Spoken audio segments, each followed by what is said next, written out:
السلام عليكم ورحمة الله وبركاته. ومدوارين لپروردگار لمردوی همولا یکمان خوش ببه ولتاوان و گناحی ایمه شروها خوش ببه وجيان من خوش بكا وبرو چاكو باشا بيبا همولا يكمان إن شاء الله تعالى. إيمان داراني بريز هاين صالي هجري تازدا أو صالي كبيغمري خواه صلى الله عليه وسلم لما كدا أزيتيان أدا لقل أصحاب ياوران بيغمري خواه صلى الله عليه وسلم ويستي قومكاني خزمكاني عشرة بن مالكي أواني دوروبري هاوڵاتیان هەمووی تێبگەێنێ ئەم دنیاە خاوەنێکیەیە ئەو خاوەنە زاتێکە ئەڵڵایە ئەبێ ئەو زاتە بپەرستین شەریکی بۆ قەرار نەدەین ئێمە دروستکراوی ئەوین ئەبێ بەندەیەکی بە وەفا بین بەڵام ئەمانە تێناگەیشتن. پێغەمبەری خوا صلی الله علیه وسلم بەم قسە شیرینانە لەگەڵیانە بوو ئەوان لە باتی ئەوەی کە بێنە دەنگیەوە ئازار و ئەشکەنجە خۆی و یاوەران و ئەسحاب و ئەوانەی کە ئیمانیان هێناوە هەتا گەیە ئەو ڕادەی خوای متعال جل جلاله فەرمانی کرد بە پێغەمبەری خوا صلی الله علیه وسلم چونکە کافران پیلانیان دانا پێغەمبەری خوا تیرۆر بکەن ئەوە بوو پێغەمبەری خوا صلی الله علیه وسلم ئەسحاب و یاوەرانی پێش خۆی وتی بچن بۆ حەبەشە و مەلیکێکی پاشایەکی عەدالەتی لێیە کەچی مسلمانیش نییە. دوای ئەوە خوای پەروەردگار ئەمری کرد بە پێغەمبەر و ئیمامی ئەبوو بەکر ڕەضا و ڕەحمەتی خوای لێبێ هیجرەت کەن و ئەم شەو نەمێننەوە چونکە ئەگە بمێننەوە ئەوە پێغەمبەری خوا صلی الله علیه وسلم دێنە سەری و ئازاری دەدەن. ئیمامی عەلی گەنج بوو لاو بوو لە جێگای پێغەمبەری خوا صلی الله علیه وسلم مایەوە فیدای کرد بۆ پێغەمبەری خوا ڕوحی پاکی خۆی بەخۆی و بە هەمووی کە لە پێناوی پێغەمبەر و ئیسلامدا ئەوە بوو پێغەمبەری خوا صلی الله علیه وسلم لەم مانگەدا کە دێتەوە مانگی عەرەبی بڵین مانگی محەڕەم کە سەرەتای ساڵی ئاینی ئیسلامی پیرۆزە چونکە پێغەمبەری خوا صلی الله علیه وسلم مانگەدا هیجرەتی کرد لەگەڵ هیجرەتەکەدا ساڵەکەیان تۆمار کرد. خوای پەروەردگار باسی ئەم مەشهەدانەمان بۆ دەکا کە ئێستا باسمان کرد بەڵام لەوەی دەرفەت نەبێ زۆر بەڵگەکان لە کاتی خۆیدا بێنینەوە ئەوەی پێویست نەبێ کە ئێمە چی فێربین ویان چی ئیسفادە بکەین لەم دەرزە و لەم کۆچەی کە پێغەمبەری خوا صلی الله علیه وسلم ئەنجامی داوە. خوای پەروەردگار باس ئەو مەشهەدەمان بۆ ئەکا کاتێ ئەفەرمێ لە قورئانی پیرۆزدا تۆماری کردووە وإذ يمكر بك الذين كفروا ليثبتوك أو يقتلوك أو يخرجوك أو سيانا يا نوي بدقرن يا نوي سجنتكن يا نوي بدكجن بيغمبري إخوة صلى الله عليه وسلم إيشي غير إيمان دار أما مسلماناني خوشويست واتا إيشي مسلمان أمانية كسي سجنك وكسي بكوجي ويان كسي بقري چونکە خوای پەروەردگار ئەم سیانەدا نراوە تەماشاکە بۆ پێغەمبەری خوا صلی الله علیه وسلم کاتێک ئیمامی ئەبوو بەکر لە ئەشکەوتەکە بەتەنیا بن ئیمامی ئەبوو بەکر ئەفەرمێی پێغەمبەری خوا ئێستا کافرەکان ئەگەر ژێر تەماشای ژێر پێی خۆیان بکەن ئێمە بینین بەڵام سێر پێغەمبەری خوا کە صلی الله علیه وسلم چی دەستوریە دانا بۆ ئیماندار لە شوێنێکدا لە کەهفێکدا کەس نییە هەموو دنیا بەدوایەوە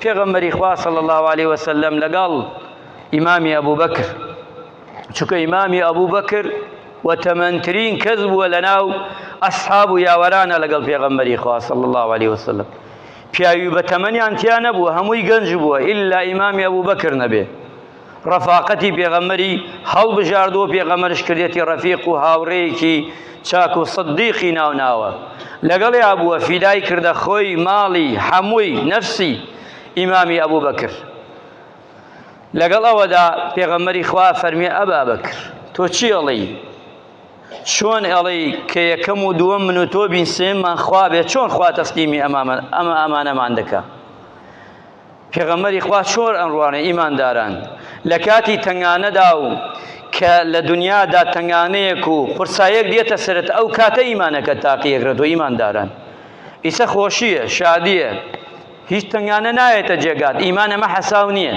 چی کاتێ ئیمان حەسابە؟ ئەو کاتە ئیمان حەسابە کە ئەکەویتە مووقفێکەوە لە مووقفەکان ئایا ئیمانی تۆ بزان ئەتوانێ باڵانسی تۆ ڕاگرێ و دەرت کا لەو فیتنەیە. پێغەمبەری خوا صلی الله علیه وسلم لەو مەشهەدا خۆی ئیمامی ئەبوبەکر هیچیان پێ نییە، دنیاشا بەدوایانەوە بە هەموو نەوعێ، بەس بۆ ئەوی پێغەمبەری خوا بگرن صلی الله علیه وسلم. کۆچی سەروەرمان و کۆچی ئەسحاب و یاوەران چی فێرمانەکە؟ بۆچی پێغەمبەری خوا ئەم قەرارەیدا، ئەم بڕیارەیدا؟ لەبەرەوەی مرۆڤ لەو زەمانەدا مرۆڤێ دروستکە لە بێئاگایی و غەفڵەت زندی بکاتەوە. چونکە ئەو زەمانە مرۆڤ زۆر مرۆڤەکان ئینسانەکان زۆر بێباک بوون، لە غەفڵەتا بوون، لە خەوێکی قورسا بوون. تۆ تەسەور کە 360 بت لەناو ئەو ماڵەی خوادانن، هەر ڕۆژی یەکێ بێت لێی بپاڕێتەوە. ئافرەت ئەبێ زندە چاڵ بکرێ، نابێ بمێنێ بە هیچ شێوەیەک. ئەگە ئافرەت هەر کەسێ منداڵی بووایە ئافرەت و عەیب و ناتۆرە بوو، ئەبێ بە دەستی خۆی زندە چاڵی بکە. لە هەمان کاتە ئەوەی فەقیر بوو، پارەی نەبوو، هیچی نەبوو، ئەبێ لە بازاڕا وەک کۆیلە بفرۆشیایە. دەوڵەمەندەکان ئیستیغلالیانە کرد،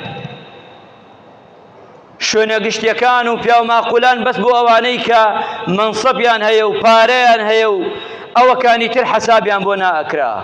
کۆمەڵێکی خەوتوو، کۆمەڵێکی غەفڵەت. ئەم ئیسلام هات ئەمەی لادا وتی نابێ ئافرەت بکوژرێ، ئافرەتش مرۆڤە. هەتا ئێستاش لەم سەردەمەی من و تۆدا کۆمەڵێ خەڵکی ئەڵێ کە ئافرەت و پیاوش لە ئەسڵی مرۆڤایەتی نهاتووە، دوو لە ڕوو جەنابتان ئەڵێ لە مەیمون هاتووە. ئیسلامە ئەڵێ مرۆڤ خاوەنی خۆیەتی، ئافرەت خاوەنی خۆیەتی. واللهی ئەگەر ئەو ئیسلامە ئافرەتی دەرنەکردایە لەو زەمانەدا، هەتا قیامەت ئافرەت بوونی نامە، هەن نەبوو، هەن نابێ بێ عەیب و عار و ئەوە ئیسلامە هات بئەی ذەنبین قوتیلەت. بە چی زەنبێ ئەم ئافرەتانە ئەکوژن، زندە چاڵێکن. ئەوە ئیسلامە. زۆر جارش ئەدرێتە پاڵی ئیسلام، وەڵا ئیسلام زندە چاڵەکرێ، وەڵا خەڵکە کوژێ، وا ئەکرێ. تۆ بڕۆ سێ مێژووکە بزان مێژوو چی کردووە، ئیسلام چی هێناوە، چی حەضارەتی هێناوە. خەڵکێ لەیلاولا دەڵێ ئیسلام چی کردووە؟ کورەگە ئیسلام نەبووایە مرۆڤایەتی نابوو، تۆ وەک مرۆڤ نەبووی. ئێستا بچی گەرەی لە غابەکان بژایی، لەگەڵ مەیمونا بژایی. ئەگەر ئیسلام نەبووایە ئێستا تۆ زوڕیەتت نەبوو، چونکە هەر بە ڕەگەزی نێر بوو، مێ نامە. ئەگەر ئیسلام نەبووایە ئێستا هەژار و نەدار و لێقەوما و فەقیر نەبوو، ئیلا ئەوەی دەسڕۆ و پارەدار بوو، غەیری ئەوە نەبوو. ئەمە ئیسلام هات ئەمەیدانە، مرۆڤی خستە چی؟ سڕێشکەی خۆی بڵێ ئەوە مرۆڤە، پیا و مرۆڤە و نێر مرۆڤە و ئافرەتش هەر مرۆڤە و مێش هەر مرۆڤە. دووەمیانەوەی ڕێخستنی ژیان، ژیانی بۆ ڕێخستنەوەی ئیسلامە، ژیانی تاک بە خێزان. ئەم ئیسلامەیە خێزان پێکەێنێ، وە زوڕێتی خۆت دەناسی، وە نەوەی خۆت دەناسی. فەرموو بێ ئەم ئیسلامەی لێ بکەرەوە، با زەواج نەمێنێ، ئەم زەواجە حەڵاڵە نەمێنێ. باوەک ئەوروپا هەرکێ بۆ خۆی بێ بزان هیچ کەس ئەزانێ خاوەنی کێیە، کەس ئەزانێ باوکی کێیە، خاڵەوەی کێیە، مامەی کێیە، لەنەوەی کێیە. ئەم ئیسلامە پێیوتین. ئەی ئەمە ڕێخستنی ژیان نییە بۆ ئێمە، ئەمە جوان دەستورێکی جوانی دانەناوە بۆ ئێمە، ئەمە ئیسلام پێمانەڵێ. ئەگە ئیسلامی دەرکەی بەڕاستی نامێنێ. سێهەمیان لەسەر بناغەی ڕازگۆیی، سێ پێغەمبەری خواکە صلی الله علیه وسلم کاتێ چووە مەدینە بناغەی ڕازگۆیی عەدالەت دانا. سەحابەی پێغەمبەری خوا صلی الله علیه وسلم کێشەیە بێ لەگەڵ ئیمامی عەلیدا و یان لەگەڵ سەحابەدا دێت مافەکە ئەداتە کابرایەکی یەهودی نایدەتە مسڵمانەکە و زاواکە و بڵێ خزمەکەی خۆیشی. لە چی وڵاتێکە ئامەیە ئیمانداران؟ بە ئێستاشەوە حتا ئەڕواتش واللهی نییە و نایشی بینی، ئیلا ئەوەی کە ئیسلام کاتە دەستوری خۆی بینێ. شتی واکوایە. لە چی وڵاتێکە ئەمە بینی؟ بەڕاستی نییە. وەقالێکی ترش ئەوەیە لەسەر بناغەی دەوڵەتێکی ئەوەی کە خوا دایناوە، دادپەروەری و مرۆڤ دۆستی. ئیسلام هات ئەمەی دانا پێغەمبەری خوا کاتێ لە مەدینە هەر ئیسلامی دانەنا، مسلمانان دینی خۆیان هەیە و بە جوانی دینەکەی خۆیان ئەپەرستن، یەهودیش دینی خۆی هەیە و ئەیپەرستی، هەموو ئەدیانەکانی ترش. کەسش بۆی نییە تەعدا لەوەکەی تر بکە. ئەمە زەردە، ئەمە سوورە، ئەمە گەورەیە، ئەمە بچووکە، ئەمە ڕەشە، ئەمە عەرەبە، ئەمە کوردە، ئەمە تورکمانە، ئەمە هەچییە. هەمووی مافی خۆی هەیە لە وڵاتی ئیسلامدا. کەسێک بۆی نییە دەستی کەسێکی ڕاکێشێ تومەیەکشی پێ بکە نابێ لە وڵاتی مسلماندا. ئەمە لەکوێ هەیە؟ ئێستا بووەتە ناوی قانون، وەڵا یاسایە دەرکەین، فڵان دەرکەین. ئەو یاسایانی ئێستا دەرەکرێ هەمووی لە قورئانایە، هەمووی لە قورئانە پیرۆزەکەی ئێمەدایە دانراوە هەمووی. بۆیە پێغەمبەری خوا مەدینەیەکی دروست کرد هەموو ڕەنگ کە تیایدا ئەتبینیتەوە. و خاڵێکی ترەوەیە بەندایەتی مرۆڤ بۆ پەروەردگار، واتە ئەو مرۆڤە بەڕاستەقینەی خوا بناسێ، بەندەیەکی مخلص بێ بۆ خوا، بزانێ هەموو مرۆڤەکان بەندەن جگە خودا نەبێ، یەک خودا هەیە، یەک خوای گەورە هەیە، ئەبێ بیپەرستێەوە ئەوشی دروست کردووە. و خاڵێکی ترشەوەیە کە فەرمێ ئیسلام ئەبێتە چرایەک و ڕووناکیە بۆ هەموو وڵاتێک و هەموو سەرزەوی.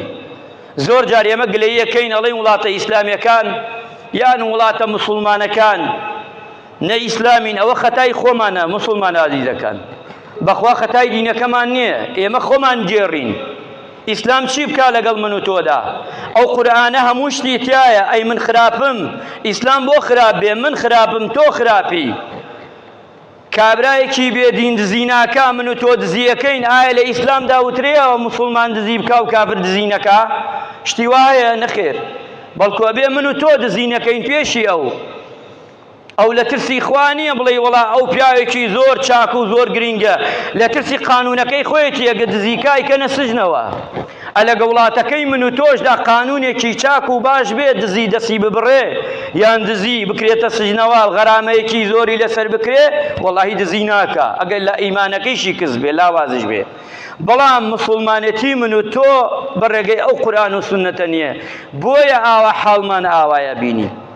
زۆر جا چاوەڕێ ئەەکەین دەستی کافرێک دەی خوا بکامە قەرارێکی باش بدا ژیانمان خۆشکە.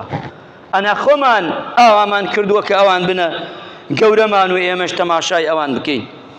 وەوتیانە خاڵێکی ترش پێغەمبەری خوا صلی الله علیه وسلم ئیمانێکی بتە و هەروەها متمانەیەکی بەهێز بەخوا، خوا ئەمە هەوێ ئیمانێکی بتە و متمانەیەک لە دڵدا پشت بەخوا ببەستی بەڕاستی.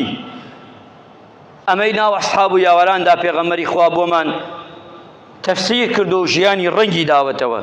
و خاڵێکی ترمانشەوەیە کۆچ هەنگاوێکە بۆ بەرەو پێشچوون، کۆچکردن کە ئینسان کۆچەکە بۆ ئەوەی بەرەو پێش بچی. ئەم کۆچەی پێغەمبەری خوا صلی الله علیه وسلم پێمان ئەڵێ کۆچ بکەن لە هەموو خراپەکان، خراپە مەکەن. ئەوەی خراپە مەیکەن. ئێستا ژیانی ئێمە بووای لاتۆ ئیمانداران بێتاقەتین، دڵمان تەنگە، ژیانمان قورسە. بۆ لەبەر ئەوەی هیجرەت ناکەین لە تاوان و گوناح، بەردەوامی لە گوناح. خەڵکێکمانەیە هەر گوێی پێ نادا، گرنگەوەی پارەی دەستکەوێ، قەسری هەبێ، مەنسەبی هەبێ، ئیتر حەڵاڵە حەرامە کێشە نییە. پاسا و شەیێنێتەوە ئەڵێ وەڵا کاکە کوڕە ژیان کۆ حەڵاڵی تیاماوە بێر حەرام بخۆین. ئێمە زۆرینەمان وان دوو لە ڕوو جەنابتان زۆرینە وایە لەوەی پێنج فەرزە نوێژش بکە، حەجش بکە، عەمرەش بکە، لەوەی حەج و عەمرەکە و نوێژەکەیشی بە پارەی حەرام بێ. سبحان الله. زۆر جار ئەمەیە. بەڵام ئەمە کوا هیجرەتە، کوا تۆ ڕاتکردە لە گوناح و لە تاوان. خەڵکێ ترمان هەیە لە هەموو تاوانەکانی تر ببینە هەمووی تایە. نەک هیجرەت پێمان ئەڵێ ڕایگرن، ئیتر بەسێتی گوناح و تاوان ئەوەی خراپەیە مەیکە، وازی لێ بێنە، سێر ئەسحابە ئاسا بکە. چۆن شوێن پێغەمبەر کەوتن صلی الله علیه وسلم. ئیسلامەتی ڕاستەقینە، ئەوەی کە خوا و پێغەمبەر گەرەیکێتی کە لە من و تۆ. کۆچکردنی پێغەمبەری خوا صلی الله علیه وسلم فێری ئەوەمان دەکا عەدالەت، یەکسانی لەسەر لە هەموو شوێنێکە. قورئانت کردە حاکم، یەکسانی خۆی ئەکەوێتە سەر سکە و ئەڕوا، هیچ کەسێ ناتوانێ دەستکاری بکە. ئەو قورئانە بکە یاسا لە هەموو شتێکدا. ئێستا تۆ ماڵێک تێ بەشێکەی، ناتوانی مسقالە زەڕەیەک غەدر بکەی لە مناڵێکی بچوو لەو میراتەدا. بەڵام ئەگە برتەوە بۆ لای قانون، ئیتر تەواو ئافرەتەکان بەشیانە خوڕێ و مناڵەکان و ئەو لاشە خوڕێ و بڕێکی ئەوەی دەسەڵاتدار بێ میراتەکە ئەخوا و دواشی دەمدا چەقێنێ و تەماشاکە. ئەمەتە هەموو شتەکان. حکم و دادگا، حکمێک کابرایە کوژراوە یان کابرایە شتێ بووە، ئەیباتە دادگایە ئەو لا پشتی ئەی لا پشتی نییە حکومەکەیەک لا ئەکاتەوە بەرە ئەو لاوم لاشخوا حافیزی بیاخۆ. ئەمە هەمووی وایە چونکە ئێمە خۆمان خاوەنین. ئەگە ئیسلام خاوەنی بێوان نابێ. ئیمانداران مسلمانان عەدالەتی جوان و ڕێک ئەتێتە سەر ڕێ و دەستورێکی جوان سێر پێغەمبەری خوا بکە لە مەدینە چی دەستورێکی داناوە. تخوا بڕۆم بخوێننەوە دەستوری پێغەمبەری خوا صلی الله علیه وسلم وەک ئەم دەستورە کانتۆریانە نییە بەشەردایەنا ئیمڕۆ دایەنا و بەیانەی گۆڕێ وەڵا کاکە دەستورێکە سی کەس پێی باشە دە کەس پێی باش نییە ئەبێ ئەم خەڵکە هەمووی عەقڵی بداتە دەست ئەم سی کەسەوە ئیتر چۆنەی باتە ڕێوە بابیبە. ئەی کەی وا بووە وەڵا کەی وا بووە یعنی ئەم سی کەسە بەشکە وتیان کاکە با بڕێ خۆمان فڕێنە ئاوەیەکەوە وڵاتێ بووین بەرەوە ئاگر ئەبێ گشتمان بێژین بڵێ سەمیعنا وەطەعنا دەی کورە برا بەخواشە ڕۆین و هەر توێشە چی کەی وایە کەی واڵێ کەی لە ئیسلامدا ئەمە هاتووە. ئیسلام شورای هەیە ئەگەڕێتەوە بۆ هەمووی بۆ ژیرەکان بە عەقڵەکان تەنانەت لەخوا لەسەرەوە تێ بۆ خوارشەوە ئەمجا حکمی ئەدرێ لەسەر شتێک. ئەگە تەماشاشکەنی ئیسلام فێری هەموو شتە جوانەکانی کردوین شارستانی فێری هەموو شتە ئاکار و ڕەوشتە جوانەکانی کردوین ئەوەی لە ئیسلام دایبینی بڕوات هەبێ لە هیچ دینێکی ترا نایبینی. حەزەکەی تۆ بڕۆ ئەو ئەوروپایەوە ببینە بزان قانون و یاساکەی لێ دەرکە بزان چیتی ئامێنێتەوە. بەڵام ئەوەی لای من و تۆ زۆری ئەوەی کە ئیشێک ناکا خراپەیە زۆر جار دەستی ئەڕوابیکە بەڵام لە ترسی خوادا ئەبینی ئەنجامی نادا. و یەکێکی تر لەوانە برایەتی و هاوکاری تەماشاکە. ئێستا لەم زمانە کوا هەیە پێغەمبەری خوا چووە مەدینە دوو عەشرەت بوون 100 ساڵیش 100 ساڵ شەڕیان کردووە 100 ساڵ نێوانیان نییە شەڕە گۆم بوو بەڵام پێغەمبەری خوا هەردوویانی کردە برا هەتا ئێستا ئێمە باسی دێنین لە سیرای خوێنینەوە ئەوس و خەزرەج. کابرایەک بە ڕەش و ڕووتی دەرچووە هجرەتی کردووە لەگەڵ پێغەمبەر صلی الله علیه وسلم چووە بۆ مەدینە خەڵکی مەکە بووە هیچی نەبوو هەر خۆی کەلپەلەکەیشی جوان نەبووە چوەتەوێ. پێغەمبەری خوا فەرموویەتی ماڵەکانتان بکەنە دوکتەوە هەموویان کردووە بەخوای سەبە ئێمە بڵێ ڕبعێک بدە براکەت نایدا هە بە براکەی خۆی نایدا. ئەو کابرایەکی غەریب بووە لە وڵاتێکی لە شوێنێکی غەریب هاتووە ماڵەکەی ڕێک کردەتە دوکتەوە دەفتەرێکی بۆ نیمەی دا پێی دوو ژنی بۆ ژنێکی تەلاق داوەدایە پێی ماڵەکەی دوو غورفەی بۆ کردێتێ غورفەیە تو سێرەوە ئیمانە بکە بەس کەمێ فکری لێکەرەوە. ئەوە ئیسلامە. ئیسلام ئەمەمان پێڵێ چەنێ جوانە تۆ ژیانی پێغەمبەر بخوێنیتەوە صلی الله علیه وسلم هەمووی دەستکەوتە هەمووی جوانە. خی گەورە ڕەحم بە مولایەکمان بکە چونکە زۆرە حەز ناکەم کاتان زۆر لێ بگرم. خی گەورە ڕەحم بە مولایەکمان بکە یا ڕەبی خوایە لێ تەپاڕێینەوە ئەم ئیسلامە شیرینە بکەیتە دەستوری هەموو دنیا لە پاڵێ بەحەسینەوە وەخوایە گیان هەر شتێک جوان و شیرینە خی گەورە بیرتێ سەر ڕێگامان ئەوەی باشە لەسەر ڕێگامان داینەی ئەوەی خراپە دووری کەیتەوە لێمان یارمەتیمان بدەی ئەوەی خراپە نەیکەین ئەوەی باشە ئەنجامی بدەین. خوا ڕەحم بە مولایەکمان بکەی عاقبەت خێرمان بکەی لەشمان ساخ بکەی ڕەحم بە مردووەکانمان بکەی یا ڕەبی خوا ڕەحم بە زوندووەکانمان بکەی خوا ڕەحم بە پیاوە تەمەنەکانمان بکەی ڕەحم بە گەنجانمان بکەی ڕەحم بە ئافرەتان و دایک و خوشکانمان بکەی ڕەحم بەو قوتابە شیرینانە بکەی یا ڕەبی خوایە ئەوەی ناجح بوو ئەوەی کەوا یەکەم و دووەم و سێهەمی هێناوە خوایە سەرفرازی زیاتری بکەی ئەوانیشی کە کەم بووە دەرەجەیان خوای گەورە ساڵانی تر بۆیان زیاد بکەی موفقی مامۆستاکانیان بکەی یا ڕەبی خوایە وڵاتمان بپارێزی لە هەموو شەڕێ لە هەموو مشکلەیە هەموو گرفتێک لە هەموو کێشەیەک یا ڕەبی وڵاتمان پڕ هەرزانی بکەی یا ڕەبی خوایە ڕەحم بە مولایەک